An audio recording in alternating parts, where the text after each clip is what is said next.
বাংলাদেশ থেকে একটা বড় খুনিকে এসটিএফ অ্যারেস্ট করেছিল, জেনে রাখুন।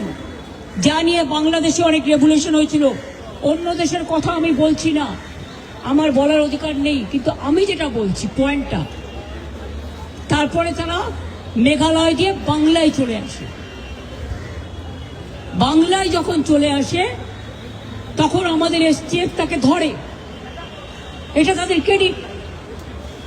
তারপরে হোম মিনিস্টার নিজে আমাকে ফোন করে বলছেন, এতদিন তো কই আমি বলিনি, মুখ করিনি, আজকে অত্যাচারের শেষ সীমায় গেছেন বলে। কারণ এটা জানে, আমি এখনো নামটা বলছি না ভদ্রতা করে, বাংলাদেশের লোক উত্তাল হয়ে যাবে। আমি সেটা চাই না, আমি দেশকে ভালোবাসি, না বলবো না দেশের স্বার্থে। কি বললেন? आप थोड़ा आपको बंगाल पुलिस को बोल दो ये बात बाहर में नहीं कहने के लिए,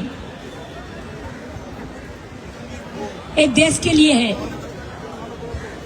কাকে দিয়ে খুন করিয়েছিলেন, কার কার নাম বেরিয়েছিল? আজ গভর্নমেন্ট চেঞ্জ হলেও মনে রাখবেন, আমি তো সবটাই জানি। আমার হৃদয়টাই একটা কথা ভান্ডার, তথ্য ভান্ডার, সত্য ভান্ডার। আমি তো সম্পদের ভয়ে কর্মীদের জলে ভাসিয়ে দিয়ে দল ছেড়ে চলে যাব না।